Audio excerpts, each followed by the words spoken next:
Hey everybody, welcome to Piano Tech Radio Hour. Happy 4th of July weekend. I hope you're having a good time.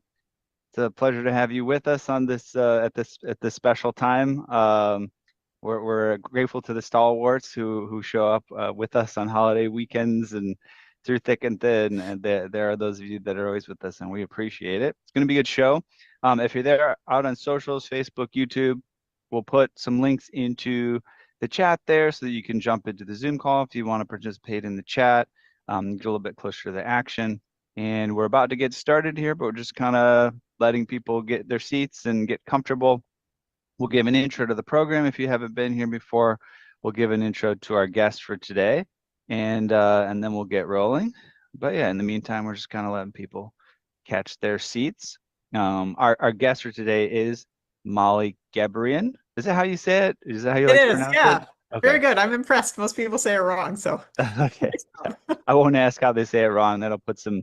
We'll actually talk about how giving some people the wrong information in their head, even if you're telling them the wrong information so that they get it right, may not be a good idea. That's probably something that you've learned in your research Right.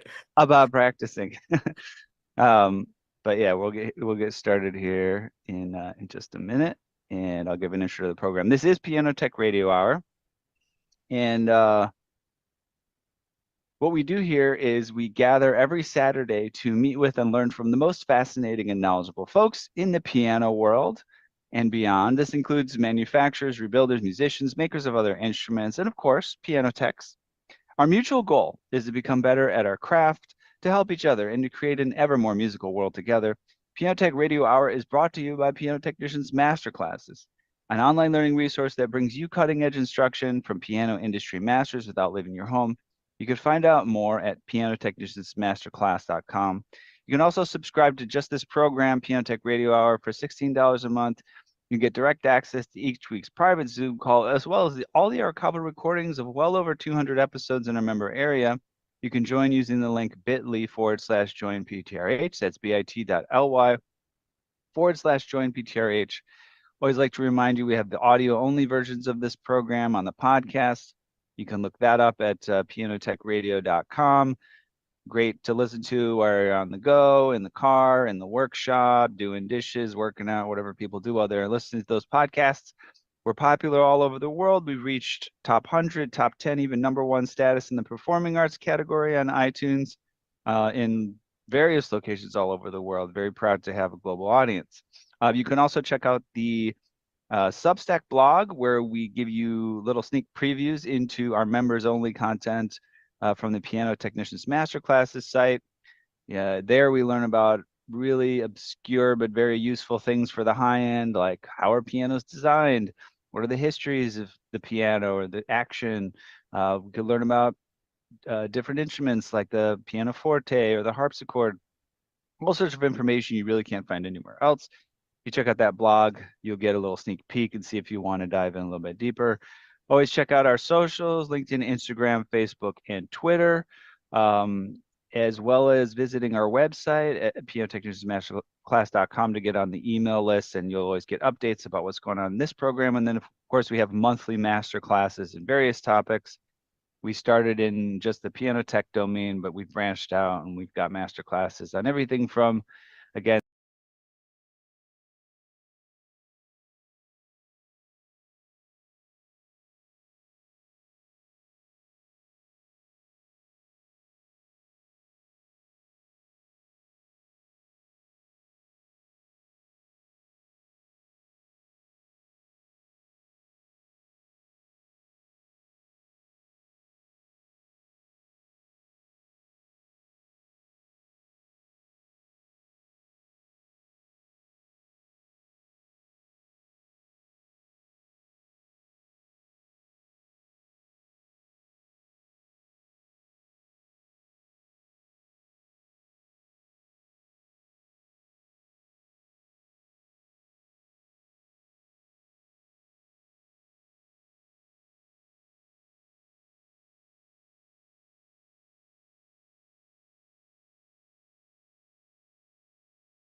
who bridges the worlds of music performance and neuroscience.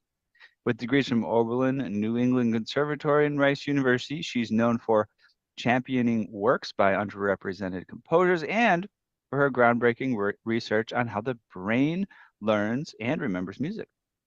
Molly performs internationally, teaches at the New England Conservatory, and is the author of Learn Faster, Perform Better, Oxford University Press, 2024, helping musicians transform their practice through science-based strategies. Molly, welcome to Piano Tech Radio Hour. Thanks for having me, especially I'm not a pianist. I'm honored to be an honorary pianist today. You're an honorary pianist today. At least you've got those what is it, the left-hand fingers working hard? Right, exactly, yeah. So we could probably compete there on manual dexterity That's in right. that domain. But yeah, I think we're probably going to talk majority about what you've written about today and about your understanding of practice. But I always like to dive a little bit into memory lane at the beginning and find a little bit of the foundations. So do you remember your first experiences with music and how those actually led to you becoming a professional today? I don't actually. My mom has this story of when I was 2, she took me to the local symphony because they had a children's concert of some sort. And it featured apparently a violinist. And I said, Mommy, what's that? And she said, Oh, it's a violin. And I said, I want to play that. And she's like, Okay, you're 2. Like, what do you know? But apparently I kept asking to play the violin. So finally, when I was 7, she got me lessons. I don't actually remember my lesson. I remember being nervous for it because I didn't, Hmm. know what it was and it's going to be this new Yeah. thing, but also excited, right? Because I'd wanted to play for so long. So as a kid, I actually played violin, cello, and viola. I started cello in Wow. the school system. Everybody started an instrument in 4th grade. And I had already been playing in the school orchestra, and I was better than all the kids because I'd been taking private lessons since I was 7. I was bored.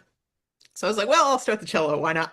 At the end of 4th grade, again, I was bored. I was better than all the kids because I'd been playing violin and I had so much foundation. And my orchestra director at school was like, why don't you play the viola? And I had never even heard of that. And he's like, here's a viola, teach yourself the clef over the summer. And yeah, so I played all 3 for many years, actually. And now I'm just a violist. I picked the best one. And what is it about the viola that you find the most appealing? My son actually takes cello lessons, Nice. and as is relatively clear, I play the piano primarily. I always thought if I were to take another instrument, I wanted the cello. So it's been kind of advantageous, and I've learned a little bit about the Cool. cello. But yeah, what do you like about the viola? Yeah, I mean, for me, like the violin is too high. I like the sound of the viola a lot better. I really love cello, but I never took private lessons. I took violin and viola lessons kind of from the beginning, essentially. I never really took cello lessons, and so it never really made sense to me. I kind of tried to play it like I mean, I played it like a cello, but I held the bow like a violin bow. I did fingerings kind of more like violin fingerings. And so it never really made sense to me. And so it was clear that like I wasn't gonna really continue with cello. And then um violin and viola, I actually the reason I became a professional musician, I got very injured when I was 15. I got tendonitis really badly in both wrists, and I had to take the entire summer off from playing.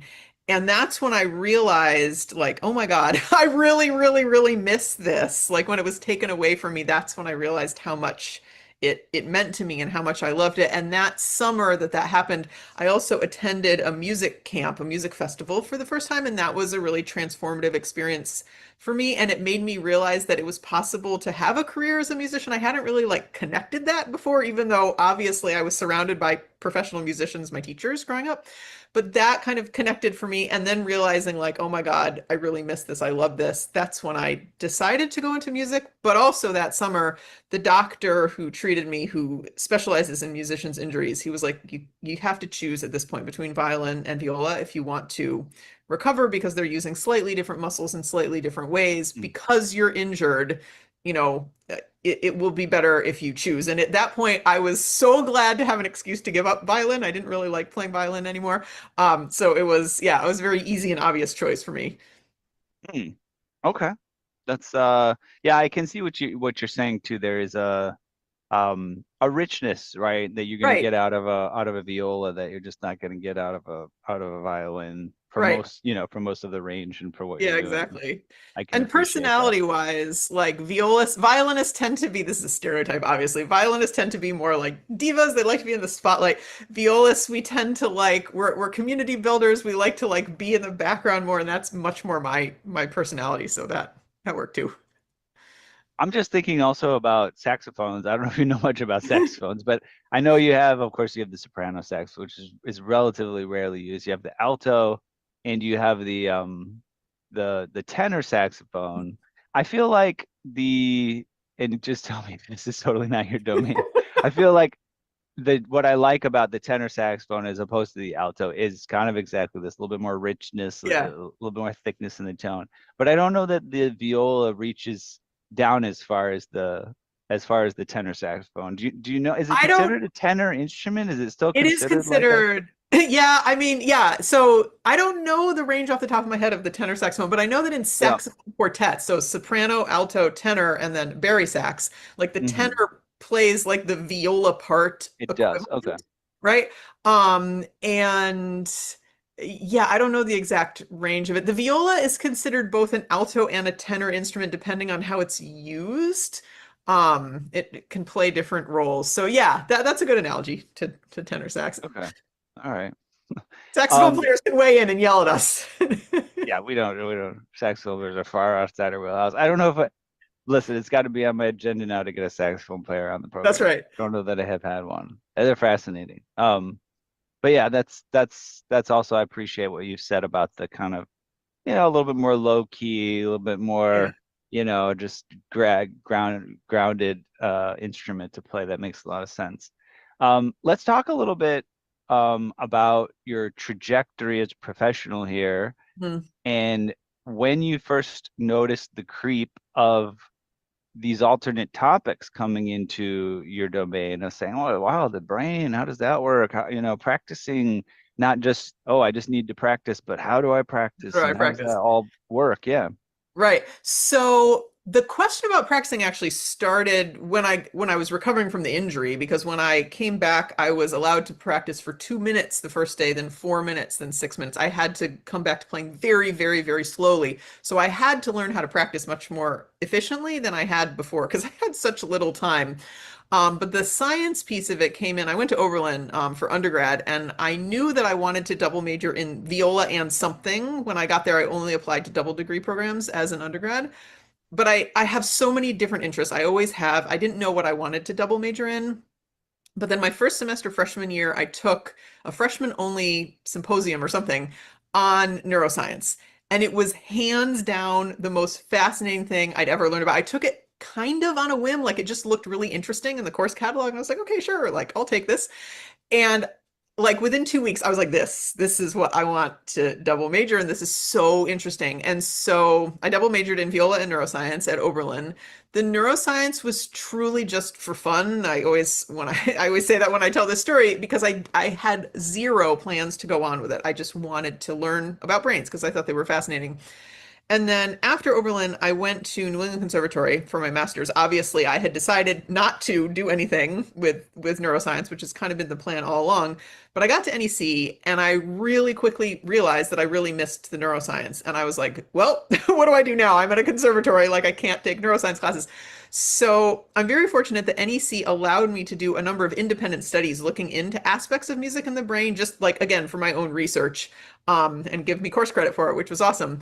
And that's when I really started to combine the two at the end of my studies at Oberlin. That's when I had really started to see the connections between what I was learning in my neuroscience classes and what my viola professor was teaching me about good practice habits. I was like, there's a lot of overlap here.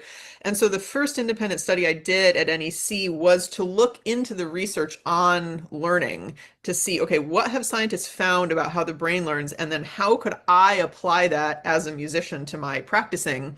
And again, it was just for me to practice better. And then after that, I went to Rice University to do my doctorate, and I was back at a research institution. So even though I was doing my doctorate in viola, I was able to take graduate level neuroscience classes pretty much the whole time I was there. And I was also, there's a composition professor at Rice who has a real interest in cognitive science.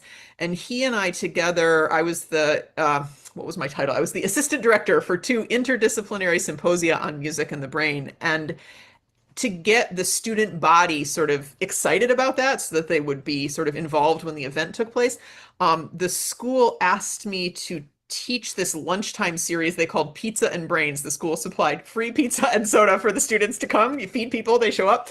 And then I basically for an hour, like taught people anything I wanted essentially about music and the brain. And it was the first time I'd really like shared that information with other people. Up to that point, it was just for my own interest. And one, I discovered that people found it really interesting. It wasn't just me who found it interesting. And two, I was like, wow, this is really fun, like sharing this with other people. And so that's when I really started combining it in a way to share with other people. And then for the last 10 years, I've been a viola professor at different universities. And alongside everything I've been doing as a viola professor, I was also presenting very often, writing articles for journals or whatever about the science of practicing. I have a YouTube channel where I make long form videos on that stuff. So it's just kind of evolved organically. And now, like you said, I teach at New England Conservatory and I teach classes on the science of practicing. I work with students on that. So now it's the focus of what I do. I'm no longer a viola professor.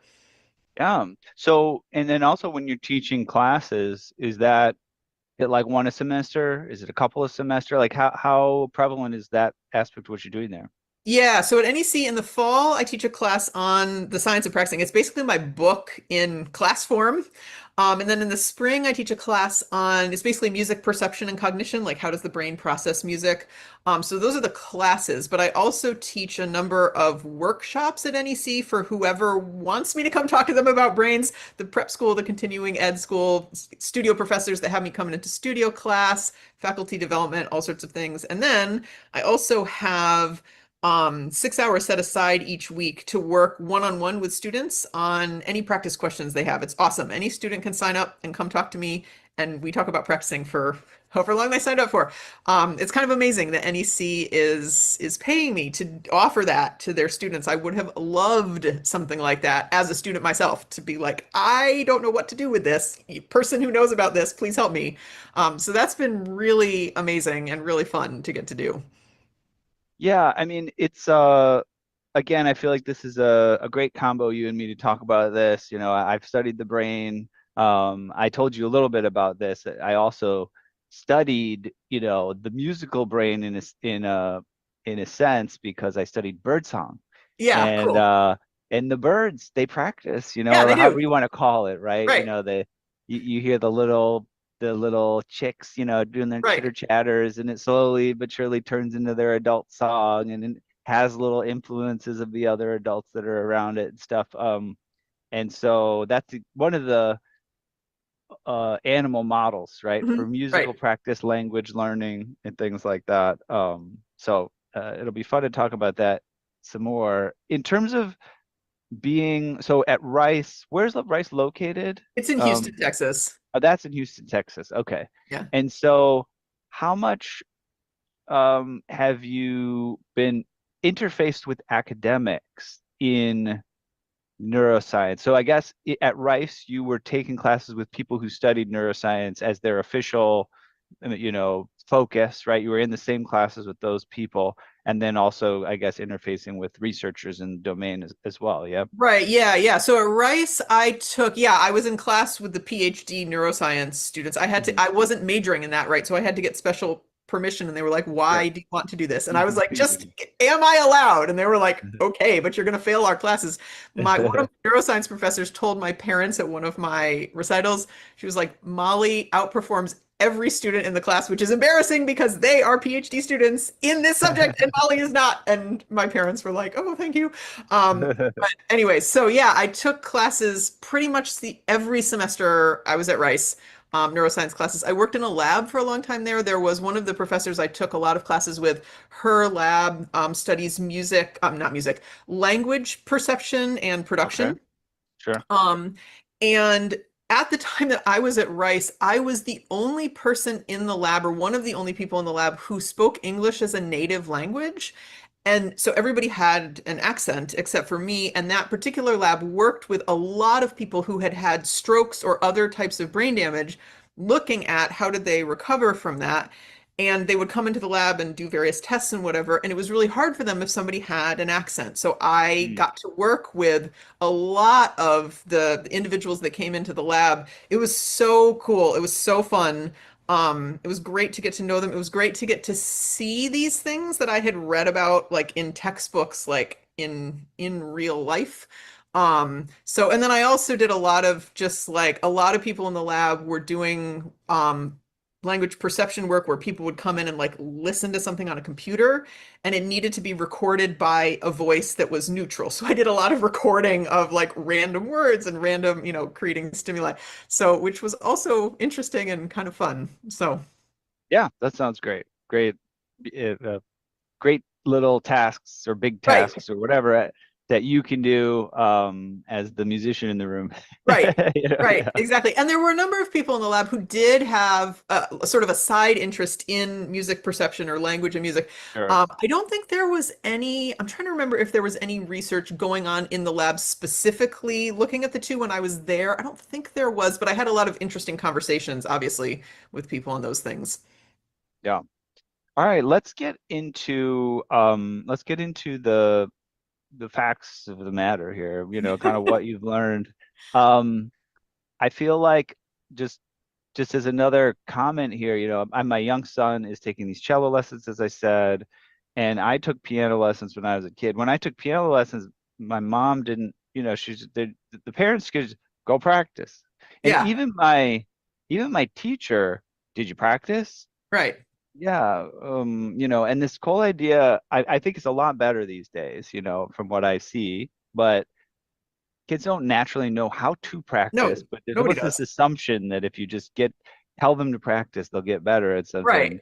right. Um, so I guess I'll just go to this question. I don't know that you have a direct answer for it, but is there sort of like a set of a rubric or something that you think of when you just think of any musician, you've Mhm. got some time, you've been told to practice, and you Yes. haven't been getting everything specific to do there, Yeah, except maybe a song you're supposed to improve upon or some exercise you're supposed to do.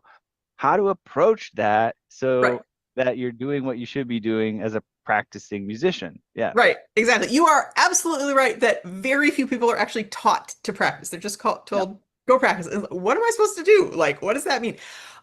So yes, I do actually have an answer for you. So in very broad terms, what practicing should look like is problem solving and specific problem solving. So you always want to go into your practice session with a goal or a set of goals for yourself as specific as possible. So if you've been given like a song to learn from your teacher, for instance, like what is the hardest part of that song? What are you really struggling with? And be as specific as you can. Like, this particular measure isn't, I can't play this particular measure because I don't know the rhythm or something like that.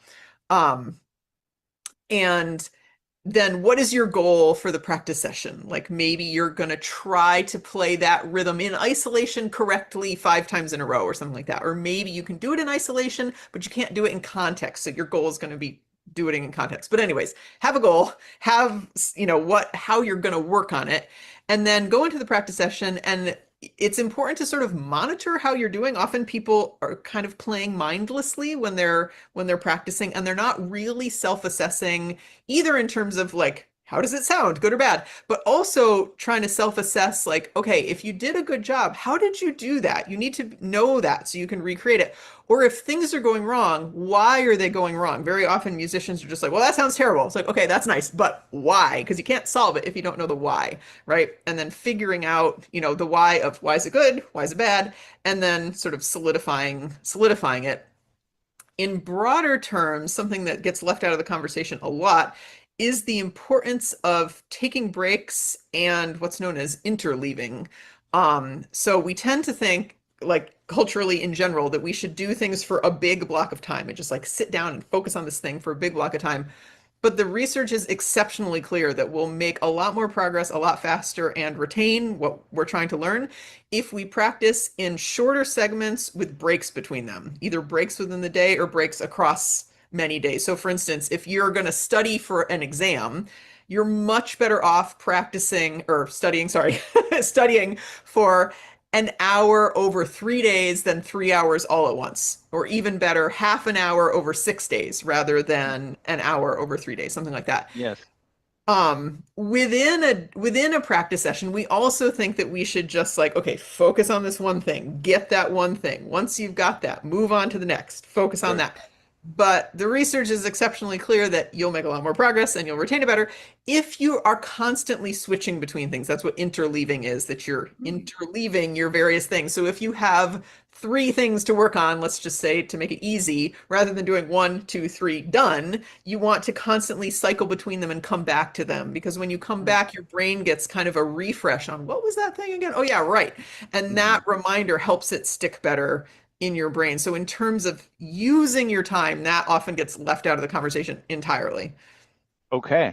I've got an analogy here from my recent experience, and I Yes. don't know what the biochemistry of it but maybe there's something here too. So, uh, I recently let my 7-year-old have some berries in a little thing on his bunk bed, and then all of a sudden they spilled out, and there was these little blue stains everywhere on the blanket, Uh-huh. and then his mom was like, "What happened? There's stains all Yeah. over this thing. You gotta get these out." It's such yeah. So, anyways, I learned about the power of baking soda and vinegar, and I looked it up how you do it, right? And you put some vinegar on it. You gotta let it sit for about 10 minutes, Yeah. right?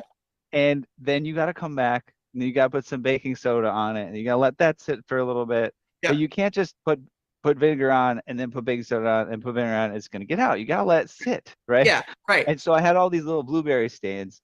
So I could work on one stain, let Uh-huh. that sit, then work on Uh-huh. the other stain, then that's it, and then come back to the first one, right? It Yeah. sounds like it's almost like a similar process, right? Yeah. You gotta let it soak in, Yeah. and there's something going on that's soaking in. And even from a biochemical perspective, it literally could be that there's molecules, neurotransmitters like that are soaking into Right. maybe I there's can some I can growth tell you what hormone that's happens. being Yeah. delivered. Yeah.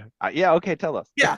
I mean, that's a really good analogy. I really love that actually, because you have to, in that case, you have to let the chemical reaction take place, right, for the vinegar and then the Mhm. baking soda to break down the Yes. stain and get rid of it. In the brain, in order for us to learn anything, get better at anything, the brain has to make actual physical changes to itself, both at the level of the synapse, which is where 2 neurons are close to each other and communicate with each other, but also like bigger structural changes. But the brain has to make actual physical changes to itself. And that takes time, just like the chemical reaction with the vinegar and the baking soda. And the analogy that I often use, actually, because people kind of have had experience with this often, is building muscle. So when you're trying to get stronger, you don't actually get stronger in the workout itself, right? You create micro tears in your muscle, and your body then repairs the muscle on your rest days. And then you're stronger when you come back. And if you do leg day every day in a row, that isn't going to work very well, right? Because the body doesn't have that time to repair the muscle. It's essentially the same in the brain. You don't create micro tears in your brain, but like you give your brain the input while you're practicing, and then your brain actually does something with it when you're resting, just like a rest day after a workout. And then you come back and the brain has done that physical reconstruction. And so you're at a higher level of skill, just like with your muscles, you're at a higher level of strength. Yeah. Yeah. That is great. I also thought of an analogy of meetings. I do some management in the work that I do, and there's actually this really great framework that I've been studying. It's called the entrepreneurial operating system. Part of the thing is they have a meeting structure, which they recommend.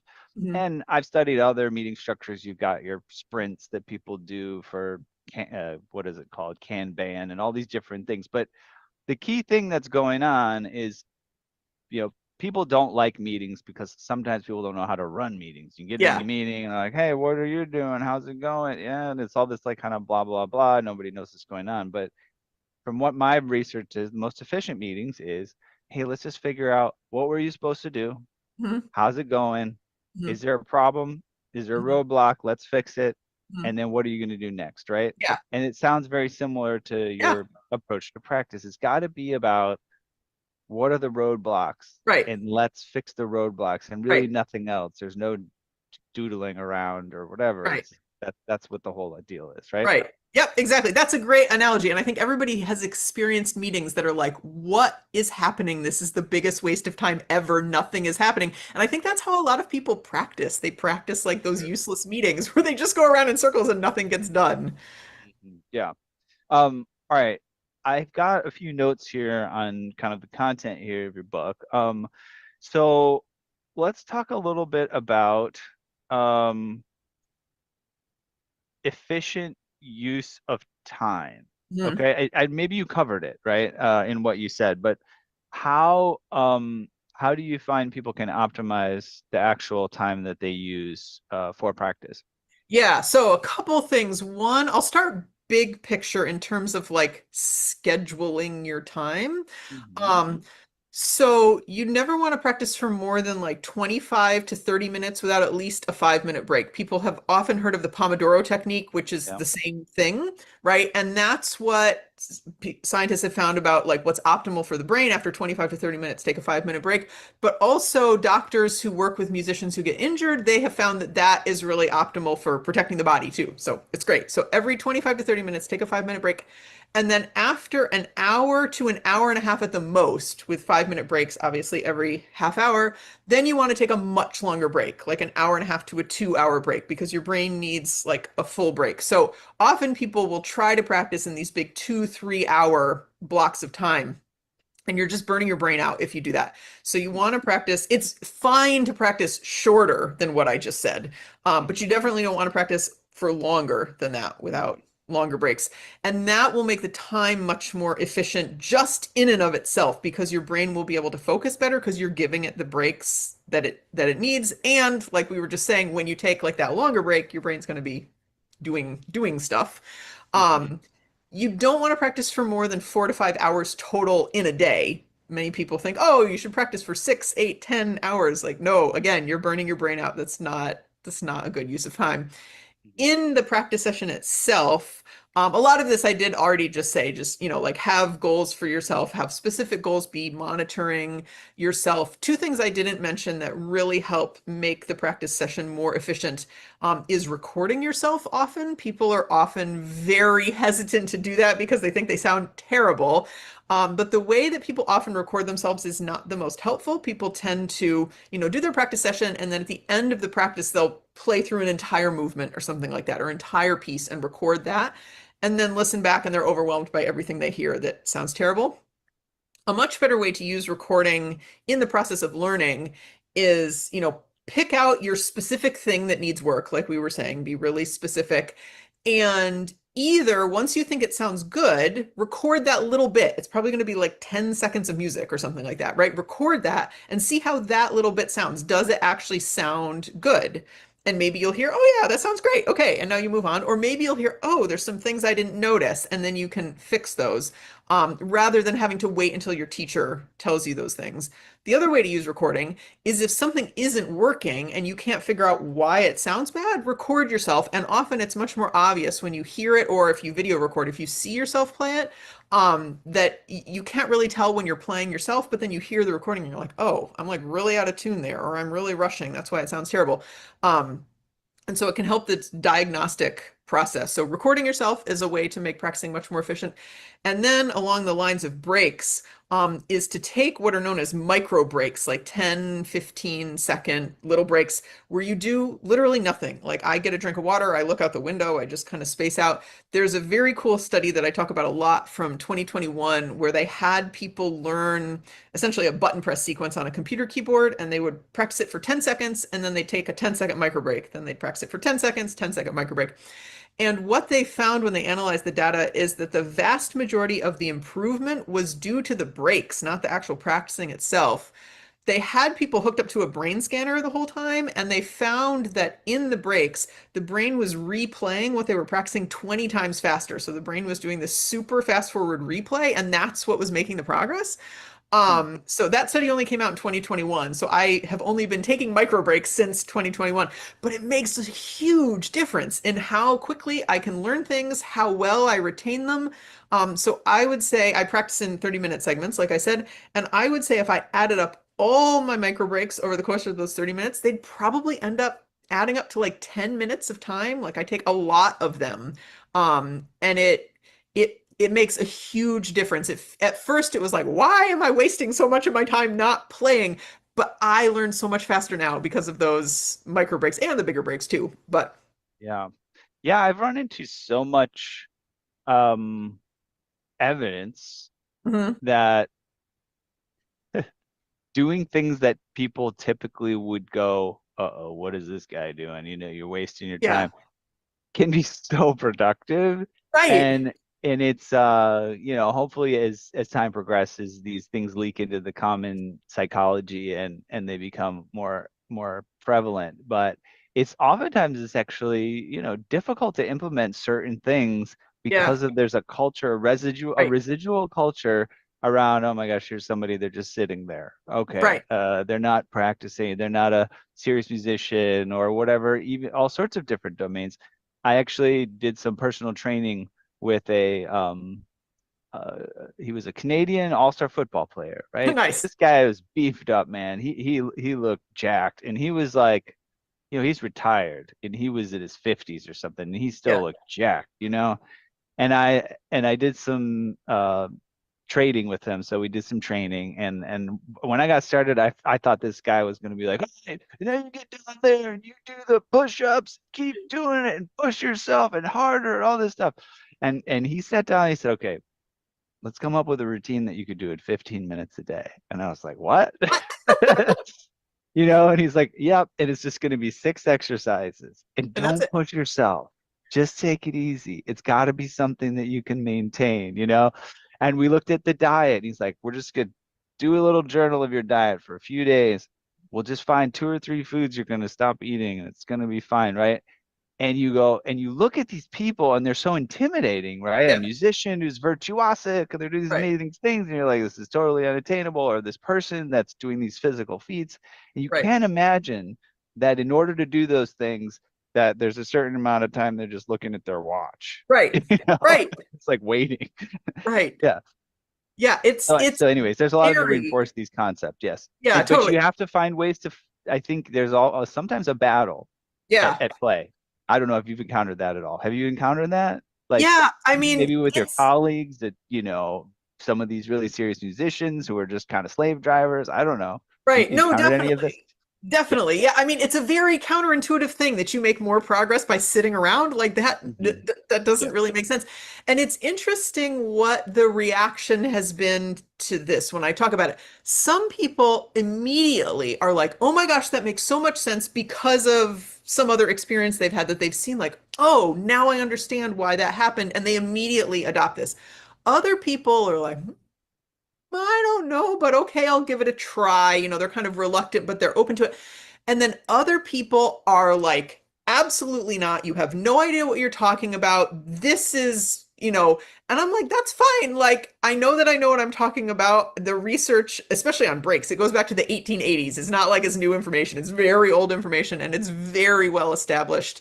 Um, and like that's fine. If they don't want to listen to me, they're wrong, but like, that's fine. But yeah, it's been very interesting seeing people's reaction because there's definitely people who are like, "Nope, nope, don't want to listen, plug my ears." Okay, fine. Mm. You can make your life more difficult if you want to. All right. So here's a hybrid, which I know you talk about as well, which is the mental practice, right? Yes. So you're not actually working on an instrument.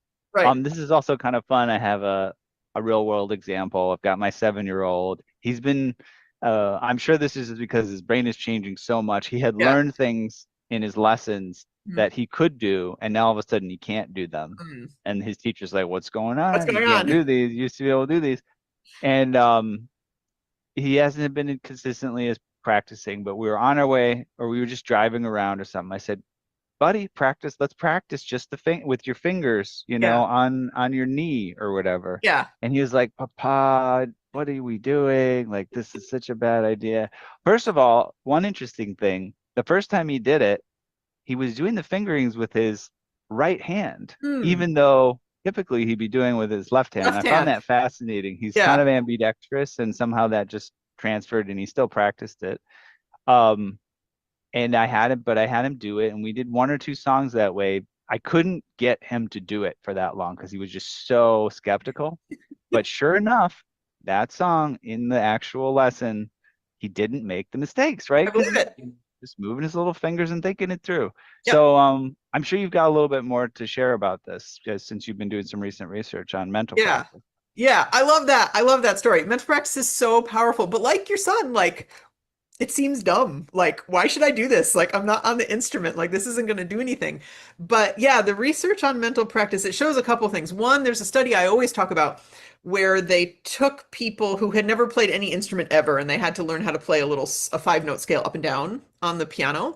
And there were three groups, the practice group, the mental practice group, and the control group. And they were looking at their progress on playing this little thing over the course of the study, but they were also measuring the size of the area of the brain that controls the fingers, because in other research, they found that if you use a body part very sort of intensely and specifically the way musicians tend to use their fingers, that part of the brain gets bigger as a result. And so they thought that in the physical practice group, the part of the brain controlling their fingers would get bigger over the course of the study. The question was, would anything happen in the mental practice group? And what they found was that the part of the brain that controls the fingers in both the physical and the mental practice group got bigger to nearly the same extent, which is kind of wild if you think about it. Like they actually changed the physical structure of their brain just from thinking. Like that's kind of like a superpower. So that's one thing that happens.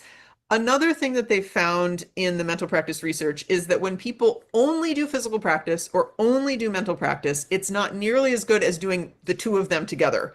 And most musicians only do physical practice, right? And they don't do any mental practice. But like you saw with your son, when you do some mental practice, it really makes a difference.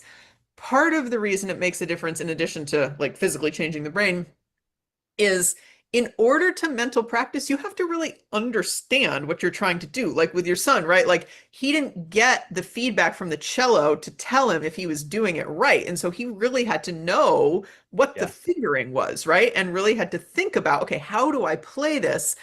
And they found that when people mental practice, the word is mental representations, basically your sort of understanding of how something is done.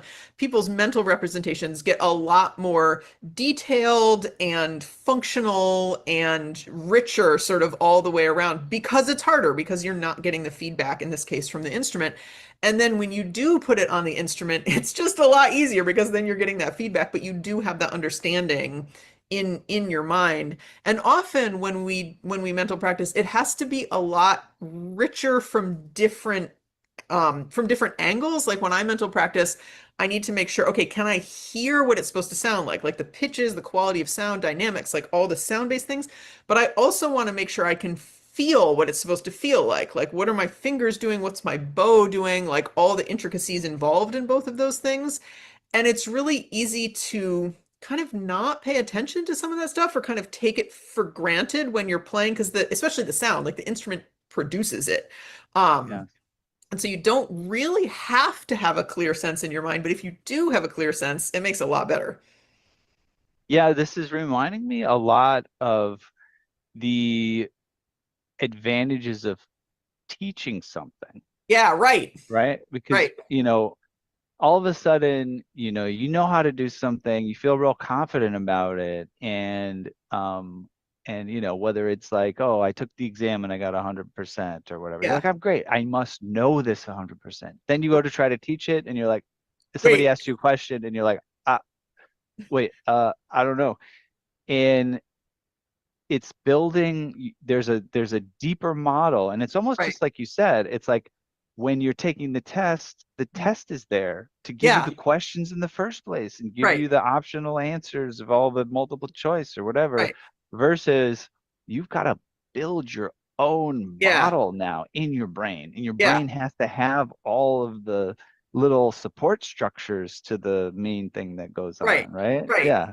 Yeah, totally. No, you have great analogies. That's a great analogy too, because yeah, you're right. Like, and they always say, like, in order to really understand something, try to teach it to somebody, because if you don't have all of that built out, like you just said, if you try to explain it to someone and you realize you have all these holes, and the person, asks you, well, Yeah. what about this? And you're like, I don't know, hold on, and you realize where you don't really understand it.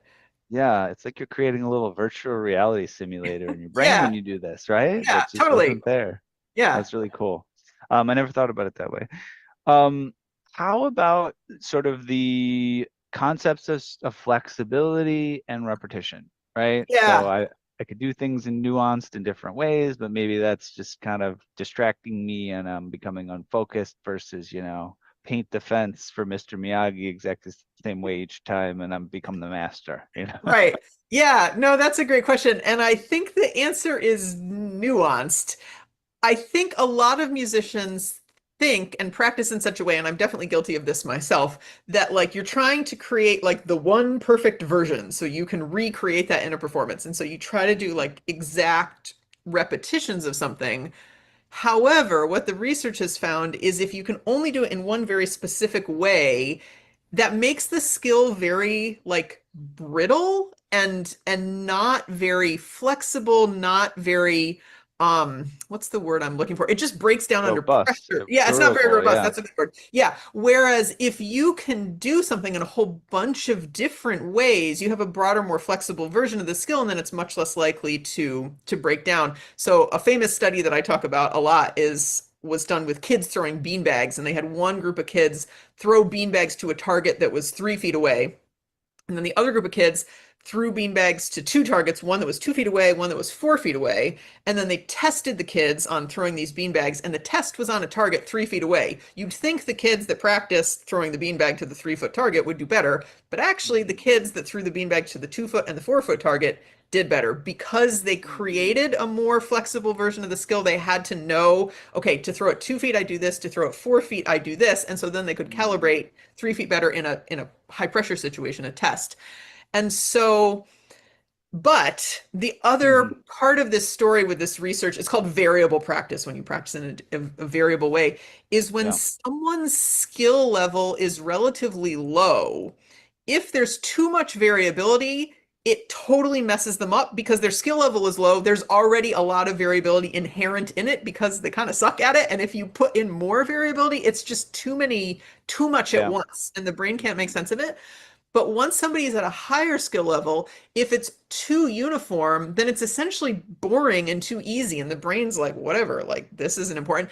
And so then you have to make it more variable to challenge the brain in a good way. So how much variability you work in versus more like exact repetitions depends on where you are in the learning process. Um, so by skill level, it's not necessarily like a beginner pianist should have no variability, a professional pianist should have lots of variability. It's where are you as an individual in your learning of this thing. So for instance, I'm a professional violist, but I just started something brand new this morning in my practicing a new section of this piece that I'm learning. And so my practice on that was very uniform because it's brand new and it was really hard and I needed to play it in tune. But once I get better at that section and I can play it, then I need to practice in a whole bunch of different ways to challenge myself. So that when I get up on stage and it's another way, essentially, that I have the flexibility to play it however I want in the moment. Mm-hmm. Yeah, it's funny when you mentioned beanbags. I thought this is totally outlandish, but I thought you were going to say they had kids throw beanbags at the player while they're practicing. So, so you could really have all the, different scenarios. What, That's funny. but that's another thing with my son, we'll be in the lessons. I play a big cello, to Uh-huh. like practice with him and he Yeah. does his thing. Of course the focus is on him, but every once in a Right. while, you know, I'll be doing something and he'll stop, and Yeah. and the teacher will say, "Why do you stop?" And he'll say, "Papa's holding the bow the wrong way," I love or it. something. And the teacher goes, "Yeah, okay, but you need to continue playing," and he's talking about, if you're gonna be in the performance, we're gonna do the Yeah. recital, right? There's gonna be somebody sneezing, there's gonna be, Right. all these different possibilities. I'm gonna drop something or whatever, Right. sometimes he complains I dropped something or whatever that Right. distracted him. Um, and so you didn't make it that extreme. You just practicing a little, but the principle is the same, Principle's right? the same. Yeah. You cannot predict the environment of Right. playing Right. with 100% accuracy. So how could you ever model the actual performance Right. to fit the environment for the performance? It's just never going to happen. It's So never you going to have happen. to have at least enough variability in the Right. situation to compensate for how reality unfolds in unexpected ways. Yeah. Right. Yep. Exactly. Exactly.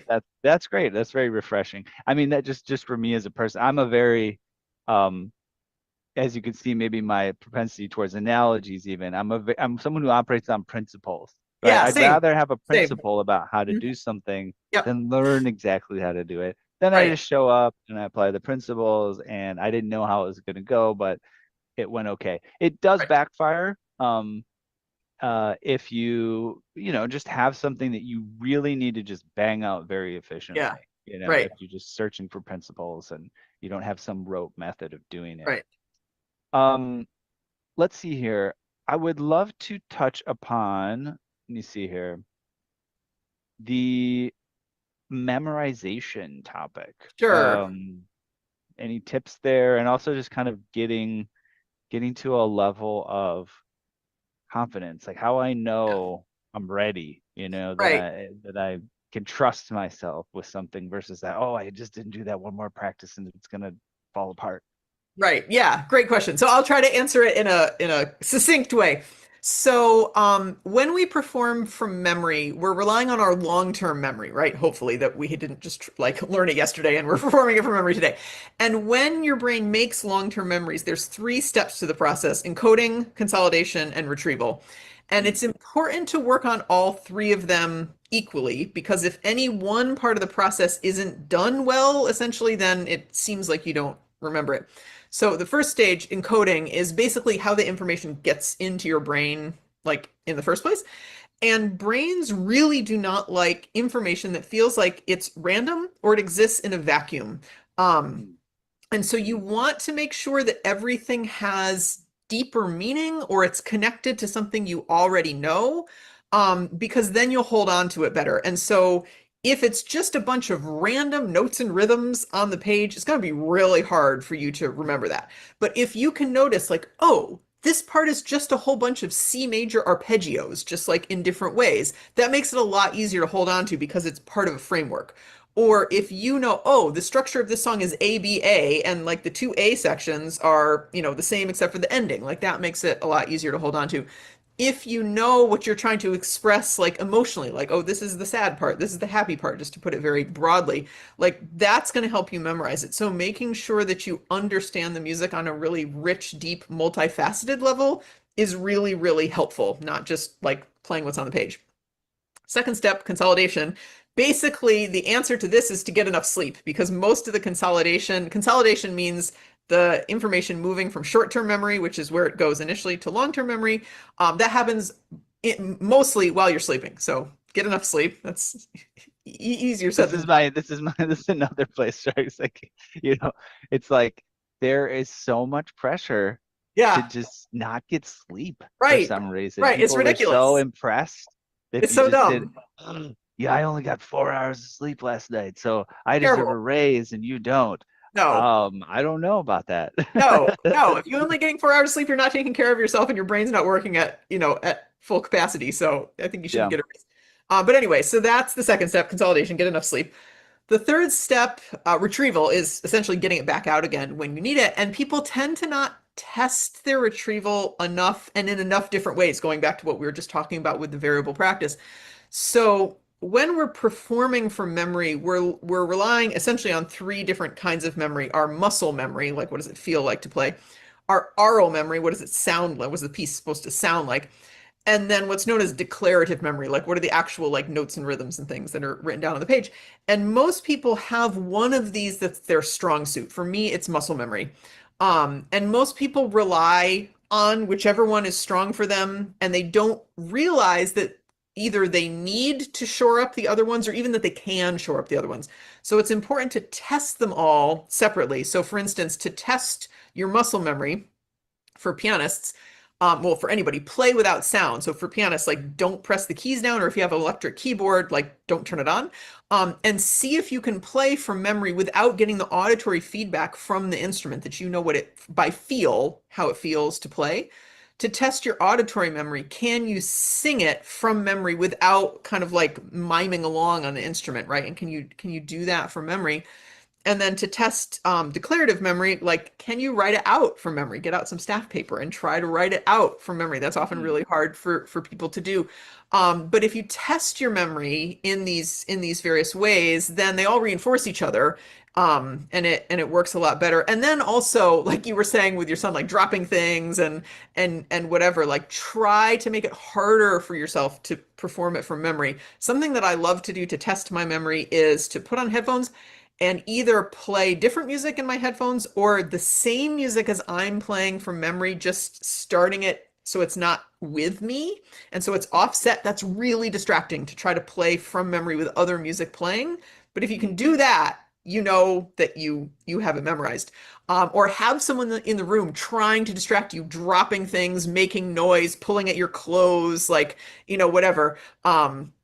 Because then that really tests your memory, and that gives you a lot more confidence in the performance, that like, okay, I know this because I could do it fine with all that ridiculousness, going on in the practice room.